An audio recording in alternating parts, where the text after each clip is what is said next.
Hey, I'm Olivia, And hey, I'm Dad. and you're listening to Soarin' Around WDW.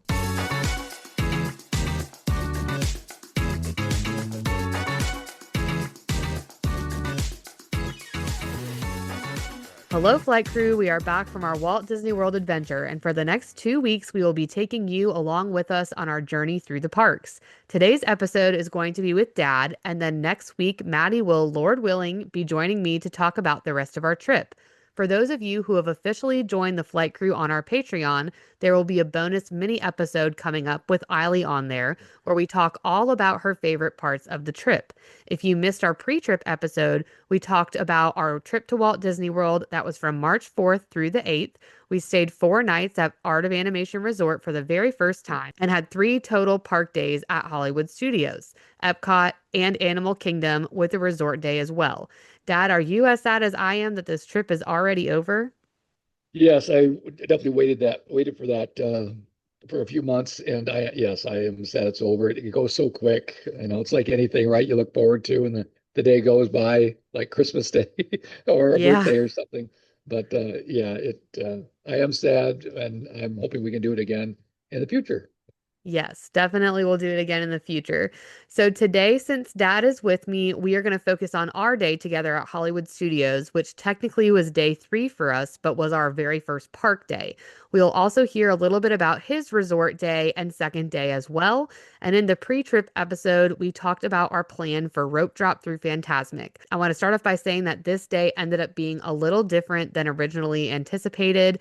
And that mostly was because, unfortunately, Maddie was still not feeling 100% and didn't end up doing a full park day. He came to the parks around 12 p.m. this day and left around our sci-fi dinner time after that was done. More on the other changes to the day later. But starting off on Friday morning, Maddie was still fast asleep when it was time to get up for rope drop. I had showered the night before, and so I got up around 5:45 in the morning to get ready and get the kids up to head out for the rope drop wait period at the Skyliner.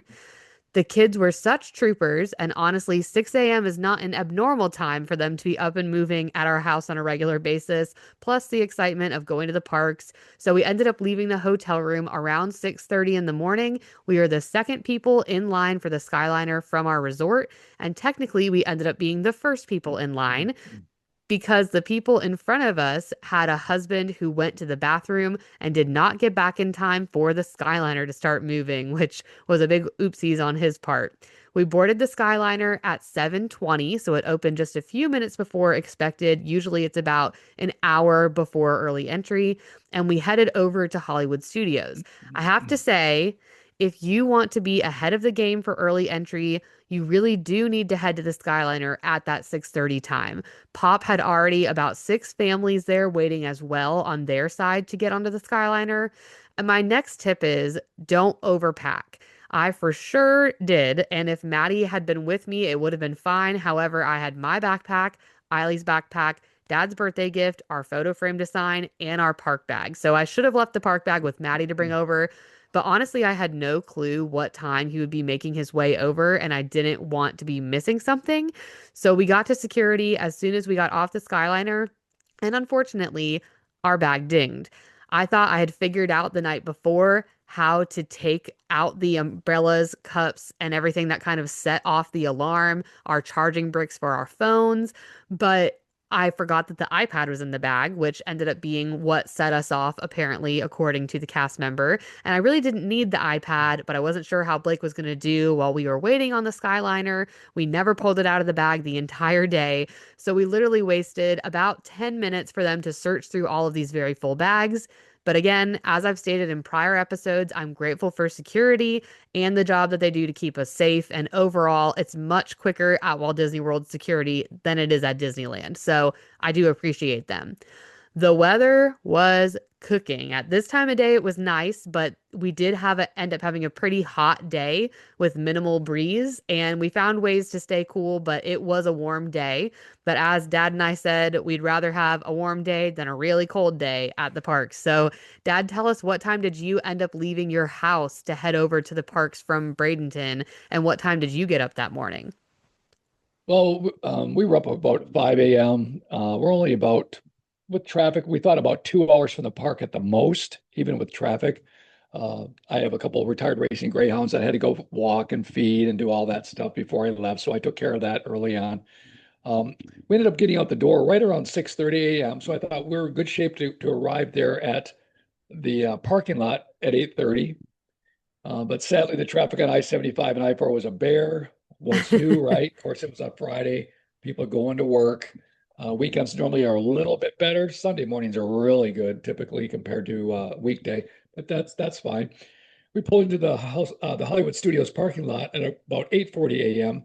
and we did hook up with you, I guess around 8:55. So, we got the little early entry thing in and let us in, and we gained a whole 5 minutes of early entry. Yeah. Yes, which it Instead of ended up 30 minutes. But it worked out fine, and we yeah. went with you guys, and we got a really good start, we thought, for considering the situation that we were in with all the traffic. Yeah, no, exactly. It worked out really well. So initially when we got to the park, we got in about 7:57, and because I was alone with the kids and Eileen's not 7 yet or comfortable sitting alone on like a ride, I knew that I could not do Slinky Dog alone with them. So I decided let's just do Mickey and Minnie's, and we didn't have a fast pass for it at that time. So I was like, well, this is pretty manageable by myself. So we got in line for that. That's what we did. Blake had no recollection of this ride at all because last summer when we did it at Disneyland, she went back to the room to do a failed fire alarm nap, which if you haven't heard what I'm talking about, go listen to our Disneyland 2025 summer trip episodes and you'll hear all about the fire alarm nap. But we were on the ride by about 8:36 a.m. When we got off, we went to the bathroom and the kids were like, "We want to go again." So I called dad to see where he was. He was like, "We're walking in the park." So he actually met us in the line right before 9 a.m. Yeah, at like 8:55, they were able to get in that early entry line instead of the standby line and got to ride with us for our second time. So what did you think about Mickey and Minnie's, dad? Was it a skip for you or is it okay or did you love it? How did you feel about the attraction? I like the technology. They had some newer tech type technology on that attraction. I like the individual carts that just, are flying around individually. And that's not really a new thing anymore. That's been around for a while, right? But Yeah. it's not like a doom buggy or something like that, that type of transportation Mm-hmm. system. But let's face it, at the end of the day, we want the great movie ride back. It's never going I to happen, but know. you go in there, even your husband, Matt, he said, I really miss that great movie ride. Yeah, I think the Mickey and Minnie's Runaway Railway, say that fast 3 times, is a well done ride. I think the kids like it, families love it. Um, what I really felt I missed out if I didn't get on it at one of my trips over there, unless I was with grandkids or little kids, I think I would probably pass on it. Yeah, that's understandable. I agree. It definitely always makes me think about the Great Movie Ride. And after we came out of this ride, standing there was Pinocchio. So random, but we got in line and then they said Pinocchio has to take a break, but Jiminy Cricket is coming, which is another, I feel like, rare character. So we stood in line and met him. Have we ever seen them out before? We were talking about this, Dad, and we don't think we had ever seen them out. We always saw like the seven dwarfs and things like that. The Halloween party, you'd see some real. They're dressed. Yeah. Some of those people are dressed in Halloween costumes, but I've never, in all the years I've been there, I've never seen Pinocchio and I've never seen Jiminy Cricket ever. And then we've been there a lot. They just never been there. So I thought that was pretty cool. Yeah, it was very cool. After this, the kids and I headed to meet Minnie Mouse and Mickey Mouse, and they're at their little meet and greet spot near Commissary Lane. And that was before we all headed to the Beauty and the Beast show for 11 a.m. So, how was it seeing the Beauty and the Beast show for the first time? And you said like probably like 10 years, maybe longer than that? Yes, we saw that with our granddaughter. It's probably been longer than that because, well, I think she was like 3 or 4 and she's 17 now. So Wow. she's a junior in Yeah. high school driving a car. So it's been a while. And that's always been a show that when you kids were young, we always went to that. That's one of your favorite movies, one of your favorite stories. Yep. And so to sit there with you and the grandkids, your kids, the grandkids, and having them right there with us, and then kind of looking over at you with Blake. If I remember that right, you had Blake sitting on your lap, right? If I remember Yep. right. Okay. Yep. And you were about that age. when you were sitting on my lap. So that was like, oh, okay, I'm gonna lose it here. Yeah.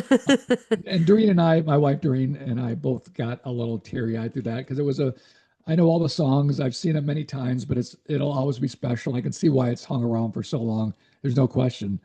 It's a simple show, right? It's not real a lot of technical detail to it and everything, but and that's probably the charm of it. It's just the way it's always been. And they've made a couple adjustments here and there along the way, but yeah, it's been a long time, and I really enjoyed that show. I could have went back and watched it again. Crazy as that sounds, as coming from an old guy. Yeah, I agree. It's always been one of my favorites. As you said, Bella's my favorite princess. Beauty and the Beast is my favorite movie of all time, of all movies, not just Disney movies. I just love it so much. I love the story, and it was so special to go. I definitely got teary-eyed right before the show started. Poor Eiley had a nosebleed, so we were holding pressure on her nose. I had to dig out a mask that I had in my bag, like a cloth mask to travel with, and had to hold it up to her nose. This poor kid just couldn't catch a break this day. But so I was kind of like preoccupied with that. And then the show started, and Blake was so into it. And she kept asking, "Where's the beast?" She loves the beast. So she just thought that was so cool. And, they just really enjoyed the show. And again, Blake, this has been a while since she's been to this park. She did not remember the show at all. And so it was fun to get to watch it with them. And it is just such a well done production. It reminds me of old school MGM studios when they had Hunchback and Doug Live and all these other live action singing productions. I love that so much. So once that was over, we had our fast passes lined up thanks to Wait Magic, which I'll talk about later in the episode, for Tower of Terror. So I went with Dad and we did the attraction first. Doreen stayed with the kids and they had a little bit of lunch. And by that time, Maddie came over. So he came and went with me the second time on Eileen's fast pass. I went again because she decided she did not want to go. So while we rode, the kids and my dad and Doreen stayed and just kind of ate some food and hung out. And Eiley went and did a little pin hunting with Doreen and found her phantasmic pin that we had both been wanting and looking for. It is so cool. And next we headed over to our Toy Story Mania Lightning Lane. I picked up a Pizza Planet spring roll over at the new popcorn cart and it was delicious. I will rate the snacks on a YouTube video eventually, so stay tuned for that in the future. However, it really was so good. Truly enjoyed it. And it was one of those things that's like, this sounds kind of weird, but it's great. So definitely recommend. I actually got best in cart first time ever, thanks to my kids probably being in the car with me. But Dad, you had a first as well. So tell the listeners what your success was on Toy Story Mania this trip. Well, I finally beat my wife for the first time ever. Now, people might hear that and go, "You beat your wife? That's not very nice." No, I beat my wife on her score. And we've been on Yes. this probably a good 12 times, at least the Doreen and I, my wife and I. And she would always beat me. I'm like, how is she beating me? Not that, a woman can't beat a man at a game. I'm not saying that. It was always a friendly competition that we had for years. And Yeah. but and she knows this, and I know this. I owned Buzz Lightyear. She would come Yeah. close to getting. I'd have that top score almost every time because I did research and found out where the targets were and all that. But this one, somehow I beat her, and I don't think I beat her by much. But yes, I favored that because that might be the last time that ever happened. So it's all Yeah. good. Yeah, that is so fun. No, it was such a fun ride that I love that attraction. It's so much fun. And my arm was definitely sore after though. Maddie and I both looked at each other and we were like, "Woo, oh my gosh, my arm is hurting for sure." So, yeah, but always a good one. Once this finished, we went over to our Rise of the Resistance single pass, and luckily Blake fell asleep in her stroller because she was just a hair too short to ride, which meant that Eiley got to go twice with me on Blake's single pass. We probably could have asked for a refund for Blake and asked Eiley to do rider swap, but we decided not to mess with that and do all that.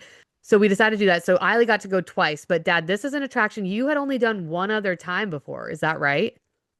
Yeah, this is I'm sorry, a second time. I went on it a couple of years ago with my other granddaughter, Michaela, and her friend. Um, and I've already saw a lot about it, watched a lot about it on YouTube. And so I was excited to go. I know this sounds strange. This was kind of my generation, the first series of movies that came out in Star Wars back in the late 70s. But I was not really into it all that much. I know that's probably shocking a lot of people because they have a huge following, but I did like the movies, but I'm not like a huge fan. But going to this ride, I think is just amazing. It's one of my top rides in all of Walt Disney World. It's just so well done. It's a long ride. It goes on for a while, Yeah. and there's a lot of places. Unless you go to a show, like Beauty and the Beast or something, most of the rides are what 3 or 4 minutes if you're lucky, Hmm. right? That's about Yeah. it. It's a long ride. It's really well done. It has a great story. So yes, I'm glad we got a chance to get on that. Yeah, I agree. It's definitely, as somebody who's not a huge Star Wars fan, it's just amazing. And Eiley, who knows mostly nothing about Star Wars, was like, that ride was so cool. And it's always so fun to ride with people when it's their first time riding. And so the people with us when Eiley and I went they had never been before. And just watching their faces in awe as they went through that attraction was so fun. It's just so well done. And I think this is how we knew the park wasn't crazy busy this day because that ride never got above 40-minute wait, which is like ridiculous. I would wait 40 minutes for that ride because half the time you're waiting, you're actually interacting with the queue and there's a whole story. And we talked about this in our queue review, like where does the ride queue start and end here? Because it's all just this immersive experience. Once we finished this, Blake was still asleep at this point, so we actually headed over to one of our favorite shows, Indiana Jones. Dad, tell the listeners what changes were there that we noticed when we watched the show, and how did you feel about the changes? Well, we've been to that show a lot. I'm thinking at least 20 times, maybe more. Yeah, I don't know. This probably. is a never Yeah. miss, right? Some of the big changes in people that have been there like we have or over the years will know these, but one was the fact that they don't have the guests audition for the three parts in the market scene anymore, where you could Yep. actually be part of it. I think COVID kind of knocked out all the fun stuff out of half of these Yep. attractions, sadly. But that was always fun because I know I've been up there, I think 4 times. I know you've been up there and Yep. auditioned. And I think Regan even got up there before Yep. too, didn't he? So we've Mm-hmm. all been up there and been part of it. So that was always fun.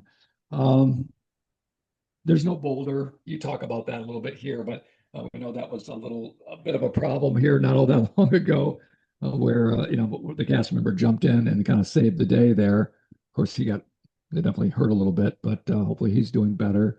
The part where they take the random guy out of the audience that's wearing the flowered shirt.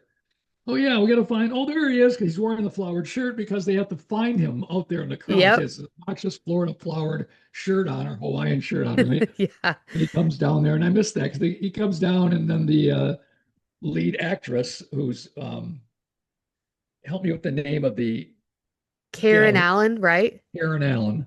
Yeah. Karen Allen basically just fake punches the crap out of the guy, right? Yeah. And it's great. Yeah. It's great. It's funny. We watch it every time. We always waited for them to go and look in the audience, and here comes the guy in the flowered shirt. I mean, we knew the gig. First time we saw it was like, wow, they really took someone out there and punched them out. Yeah. That's Yeah. the whole idea. It's well done. It was a hoot.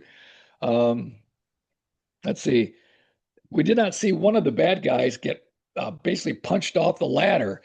They goes hanging way out and he punches him again. He goes hanging out. Then he falls into the pit where, the uh, inflatable cushions are down there to protect him from killing themselves. But that was gone too. Like, what are you doing? Taking all this fun stuff out, but maybe someone got hurt doing that. They're like, well, we better cut that part out because it is a little hairy the way they do that one. And the other one I could think of was the German car that kind of comes around the backside used to blow up, Yep. and it was kind of if the car actually went around the back of the scene to the left and came around the other side. Well, the one that comes around the other side is basically like a model car, a fake car, because it's actually hooked to the prop itself. It comes around and then blows up. So there's nobody even in that when it happens. So, uh, but I notice all that when you watch it 20 sometimes, you start noticing all these things that not everybody else will probably notice. They see it 1 or 2 times, right? Start Yeah. looking for other things. So those are the things I remember that have been kind of cut out, and there's probably more, but those are the ones I remember.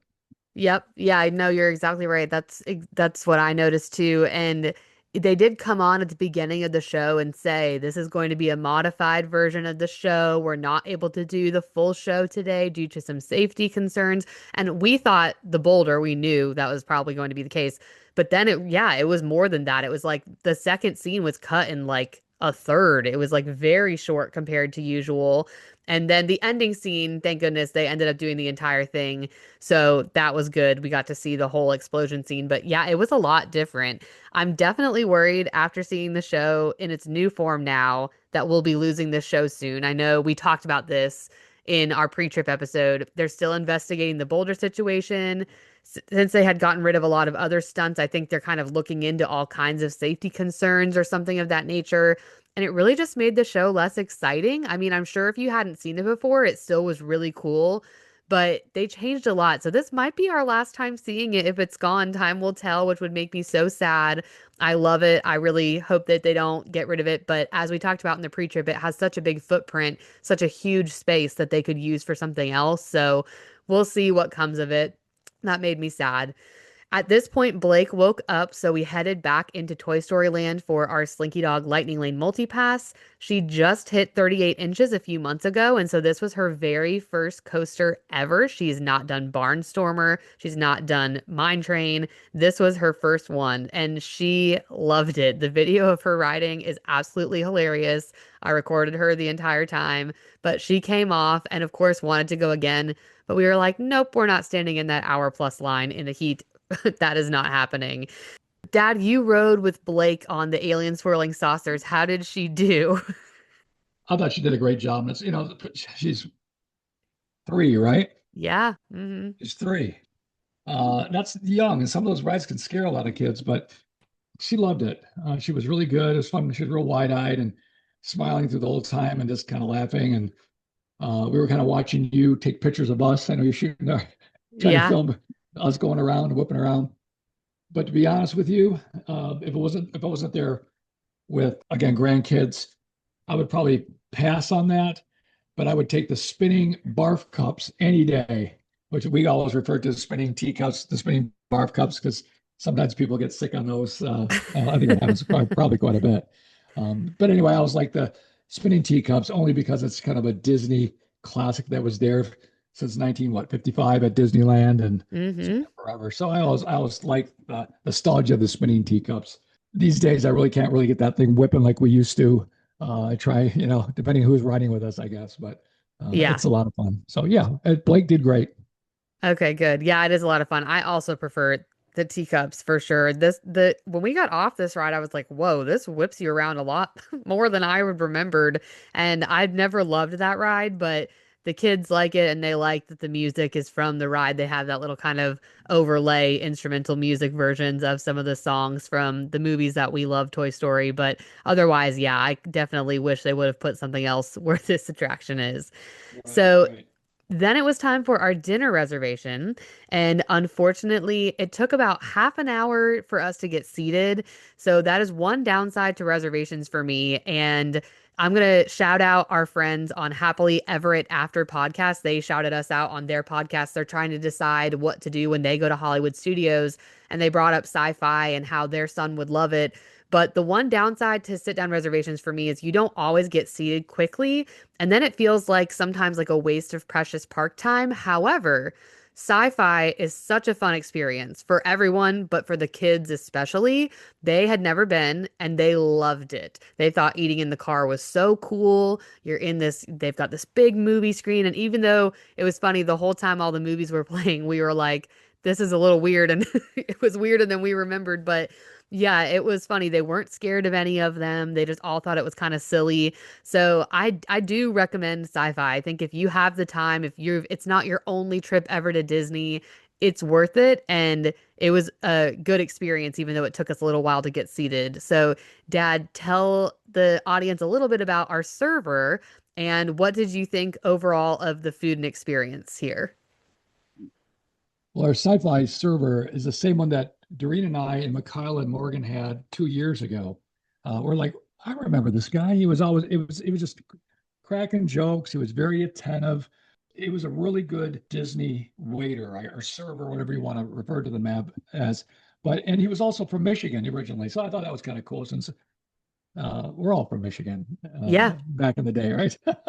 So, but he was just really great. And the food is basic fare. Okay, we're not talking fancy. If you're a foodie, you're probably thinking this is kind of boring, but their hamburgers are always good. So I had a cheeseburger or whatever. They call them milkshakes, but they're more like a frosty you'd get because they're so thick, right? So I Yeah. got one of those. I know Doreen pretty much liked what she got also. It was cooked the way she asked it to be cooked, and the same with me. And just the experience. I just never get tired of it. I don't want to do it every day. I don't want to do it every year, but every few years to run in there and do that, I don't think I'll ever get tired of it. I just love the whole feel of the sci-fi. So Yeah, it's such a fun one. We had a good time. And I actually went in the app and gave our server a cast compliment because he was great and also brought out Eileen's Sunday with a candle and sang to her. It was super sweet. She felt so special. So, yeah, it was a very good experience. He was a great waiter. Unfortunately, after dinner, taking a little longer to get seated, we knew we kind of had to choose between the Little Mermaid show and the Villain show. Villains was all the way across the park in the corner, back behind Rock and Roller Coaster. So we decided to go Little Mermaid for the girls, and we went into One Man's Dream, had planned to sit down and watch the show. And this is when Eiley started to say her stomach hurt. And I took her to the bathroom. We decided, let's just head to Ariel, sit down, watch the show.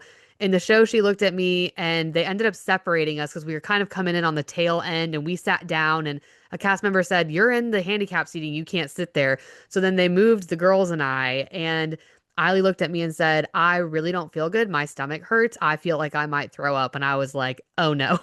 So I had some prescription nausea medicine in my bag and like an emesis sick bag. So I gave it to her. Poor girl was struggling and she just really started to feel like she was going to throw up.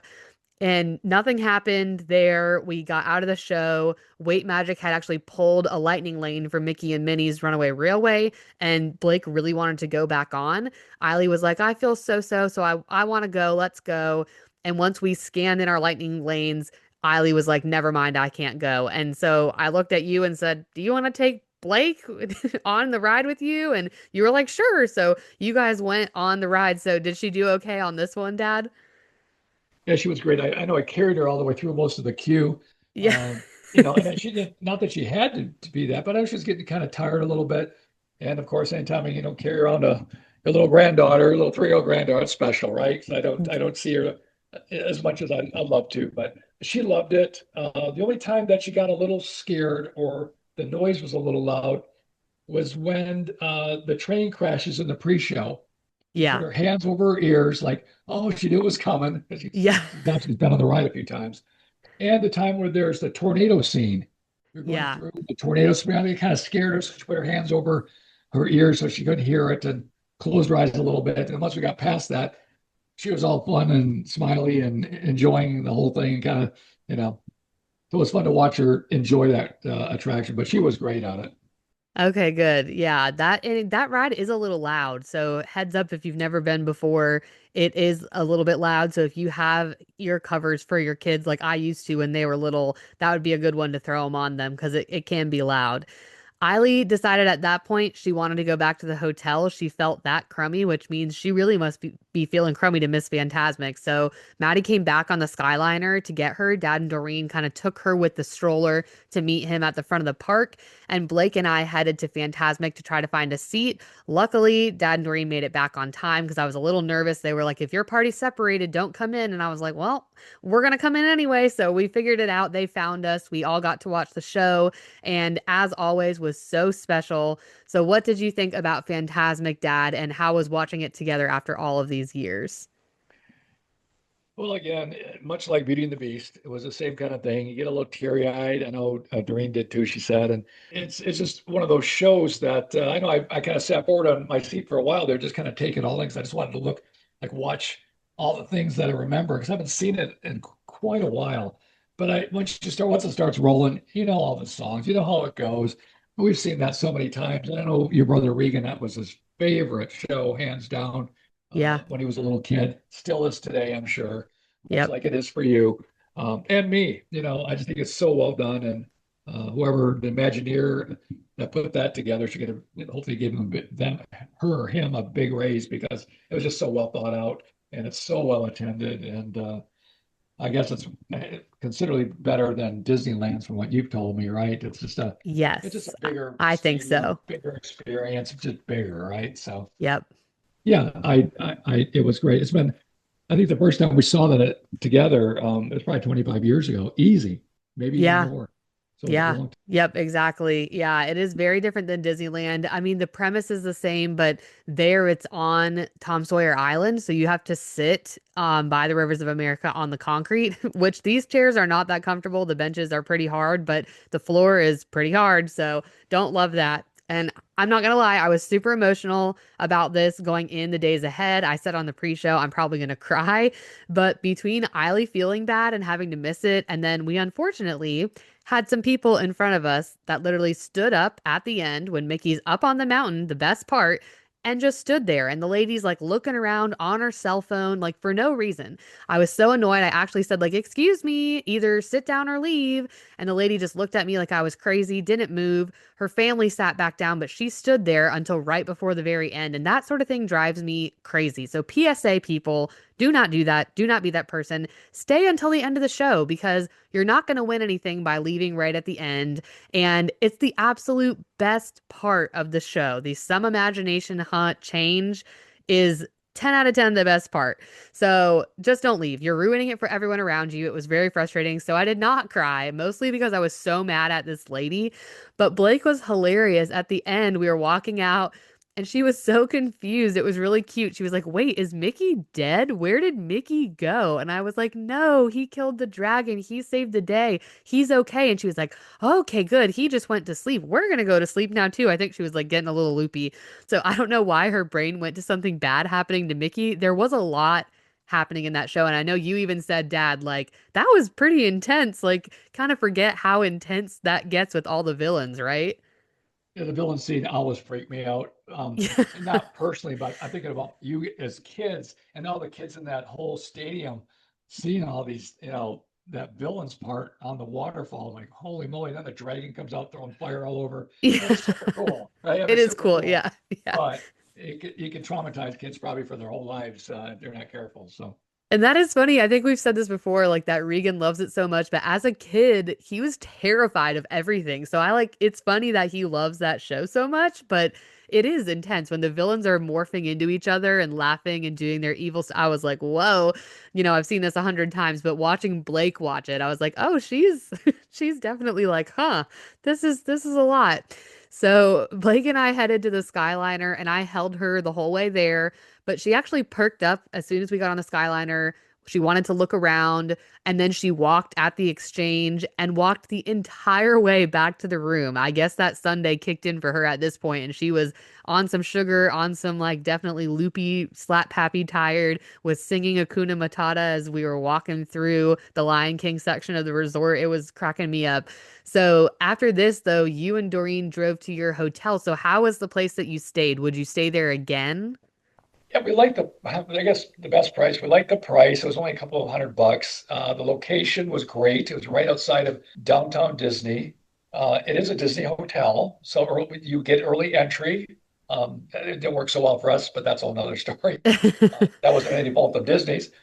The rooms were very Spartan. We were on the first floor, so you kind of walked right in like a motel, and that was fine. The cars are parked around the back, so you didn't have people slamming doors and parking and all that stuff right outside your window, which can be kind of a pain. Yeah. It's a clean room, but the funny thing is, and that's one reason we might not stay there again in that area of that hotel. We could hear right through the walls, and we could hear in the Oh. morning we're getting ready. You can hear the whole conversation of the parents and the kids, just like it was That's the it was almost worst. like they were in your room. It was just bizarre. It was a little weird. So for that reason, we might pick somewhere else to go. We don't know why it was like that. It was just thin walls or something. They were being real loud, but you could just hear them plain as day. It was strange. Yeah, that is strange. Oh, that's a bummer. Yeah, definitely could pick a different place then in that same kind of section and see if it was the price was right and things like that. But okay, good. And so when Blake and I got back to the hotel, unfortunately, Eiley sat up and I was like, oh, do we wake you up with the light when we opened the door? And she kind of looked at me and just projectile vomited all over the floor, all over the walls, all over everything. And I think luckily it was just once because my first thought, as many parents thought, if you've ever dealt with a GI bug, is, oh no, is this a GI bug that's going to go through all of us because we're all in tight quarters and eating off each other, drinking off each other. But luckily it was just that one time. I think it was extreme heat, lots of rides, lots of sweets and food kind of at one time. And so I was worried that it was going to be all night long. So I ended up having Blake sleep with Maddie and I slept with Eiley. So we'll get into that more in the next episode. However, the 2 nights that they did sleep together in the same bed, they did really good and the hotel dividers worked really well. So in the next episode, I'll kind of talk more about that with Maddie and everything. But poor Eiley, though, she had really been looking forward to Phantasmic and she had to be not feeling good to miss that because she was so excited about doing that. But I'm glad we still went. I'm glad we stayed because it's hard to go back to the room like with Blake and she's not super tired and Eiley's trying to sleep. So it ended up working out. But the next morning before you headed back home, Dad, you went to Kona Cafe. So how was that? Well, Kona Cafe has been kind of our go-to over the years, over the last 20 years when we're in the parks, when we're not in the parks. This is at the Polynesian Village Resort, I guess it's called now. Yeah. Back to the original name from back in 1971. It was good. The funny thing is, though, the big thing is you order coffee. My wife's a big coffee connoisseur, and they were basically didn't have the beans ground. He said, "We don't have any beans ground. We ran out or something." It's like Kona Cafe. What? Hello. And so they just brought out a regular pot of coffee. And so the charm of getting a little coffee press and doing that, I was like, okay, but we didn't let it ruin the experience. We had a great breakfast. I basically ordered like a little plate of everything, but as it comes out in this large plate, pancakes, French toast, bacon, a little bit of scrambled eggs, sausage. What else? Oh, I said French toast. It all came on this platter, but it was a small portion, so it was awesome. So I could actually eat the whole thing instead of having like a big massive pound of, oh, I'm sorry, plate of pancakes or something where you never get through half of it, right? Yeah. But the food was really good. We enjoyed our time there, and yeah, there's no complaints other than the Kona coffee was not what we were expecting. I felt bad for my wife because it's like, come on, that's one of the big reasons we go here. So. Right. Yeah, that is disappointing. I wonder how often that happens. That's a bummer. So interesting. Did you guys do anything else before you made the drive back? We ended up walking around the grounds there at the Polynesian. We love that. It's a real pretty area just to walk around. We went in front of the new part of the Polynesian. Maybe you know the name of that. So yes, the new tower is called the Island Tower at Disney's Polynesian Villas and Bungalows. Do you feel like it makes it look weird or does it blend? I really haven't been over there that much since that opened. They just keep adding more and more stuff. I wish they just leave things alone sometimes. I know. Much like I feel about the resort right next to Fort Wilderness. I mean, come on, stop Disney, enough money. Come on. Uh, Yep. that's Yep. just my feeling. But this was nice, but it doesn't. I don't think it. They made it fit the best they could. It's big. It's tall. I don't know if it's 5 or 6 stories probably. But we sat out in front of that on some nice chairs and just kind of in the shade. It was really a pretty day. It was probably 75 degrees, a nice breeze. So we just sat there and talked and just kind of hung out and enjoyed each other's company for about an hour. And then we said, oh, we got to get home. We have to get home and feed the dogs and do all those crazy things in life. But so that's what we ended up doing, walking around the grounds and just hanging out for a while, which was actually really nice. Okay, good. Yeah, that sounds great. So what were your top attractions from our day at Hollywood Studios? Top attractions, Tower of Terror, numero uno, will Oh always yeah. be Rise of the Resistance, of course. Beauty and the Beast was a tearjerker, but it was awesome. I thought Slinky Dog for a coaster was smooth as can be, smooth as silk. A Oh lot of yeah. fun. Toy Story Mania, I always love that. And of course, Phantasmic to top it off. Those are my top attractions for that day for sure. It was very good. Any other favorite parts of the day other than the rides? Oh, of course, eating at the sci-fi with you guys and just spending time with you and the kids. That's the favorite part. We could have been doing just about anything, and I would still would have had a blast. So, yeah, that's probably my favorite parts of the day. We're just spending time with you guys. Yeah, I know the kids were so excited to see you guys and so, they had so much fun. They still are talking about it. It's so sweet. So, how did you feel like the crowds were this day? I feel like for the most part, we had a pretty good day crowd-wise. Yeah, I thought the crowds were manageable. You normally, the rides weren't backed up to Kingdom Come, and you had the fast pass. I'll call them fast passes, lightning lane set up. Sorry, I'm living in the past. Yeah. Uh, so yeah, I thought, frankly, for that time of year, I think on a Saturday it might have been another story or Sunday, Yeah. but on a Friday, I think that was a win. So it was very good. Good. Was there anything we missed that you really wanted to do or that you wish we would have done? I mean, not really. I guess if I had to really think about it, and I thought maybe the new villain show since I've never seen it. Yeah. I don't know if it's good, bad, or indifferent, but it's always fun to check out something new just because it's there. But other than that, no, I think we did. I think you planned that trip very well. Thank you. Yeah, I feel like I agree. The villain show, I almost wish we would have done villains instead of Little Mermaid. And I think with Eileen not feeling well, it worked out and they were excited to see Little Mermaid. But I Sure, definitely think we would have preferred villains probably. But sure. Yep. yeah. So I'm going to do a quick review of Weight Magic, which is what we used for this day and for our Epcot day, just because we have a little bit of extra time and the next episode with Maddie might be a little longer since we're covering more days.